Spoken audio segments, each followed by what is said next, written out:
Number 1. Cinderella 3, A Twist in Time. As mentioned in my Ariel's Beginning review, there was another movie that was more worthy of being Disney's last direct-to-video movie. That movie in question is Cinderella 3, A Twist in Time. It has a 75% on Rotten Tomatoes, making it the highest direct-to-video Disney sequel. If Disney had saved this to be the last direct-to-video movie they released, the direct-to-video Disney movies could have gone off with a bang. I'll never forget when this movie was advertised, how it showed Cinderella's glass slipper being broken by Lady Tremaine, telling how the original story has been altered. I've seen a bit of it a long while later, but I never fully watched it until a few years earlier.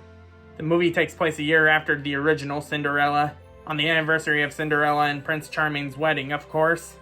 She's happily married to Prince Charming. Everything's going great, except for Lady Tremaine, Anastasia, and Drizella, who are all living crudely ever after.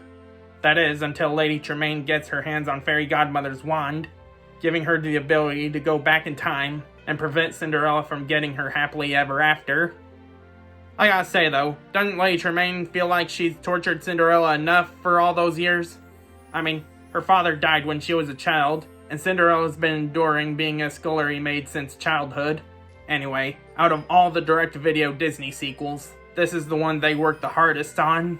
They went to the Disney Animation Research Library to keep the characters as close to the originals as possible, which is why some of the characters, most notably Lady Tremaine, look like they were animated by their original animators.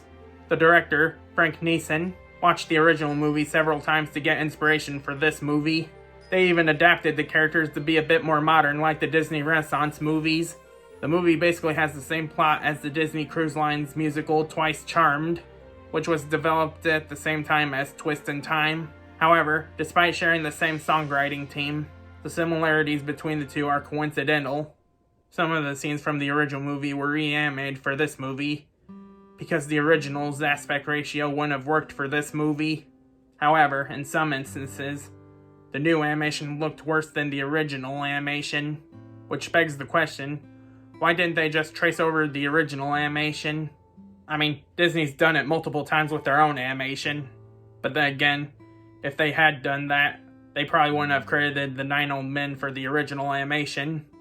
Seriously, their animation got reused more times than I can keep track of, and they're never credited in the movies that reused their animation.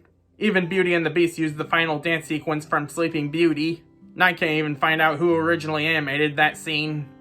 Dead or alive, the original animators for reused animation should at least have their names in the credits. Honestly, if this movie would have been released in theaters back then, it would have been considered the star of the Disney revival, much like how Princess and the Frog was. I mean, Return to Neverland was released in theaters, so why couldn't this? This movie's so good, in fact. It brings me to tears from time to time just thinking about the story, the redemption arc that Anastasia goes through. I'd like to reiterate that this should have been the grand finale for the direct-to-video Disney movies. Well, that's the end of 12 Days of Christmas 2023. I hope you all enjoyed it. I hope you all had a Merry Christmas.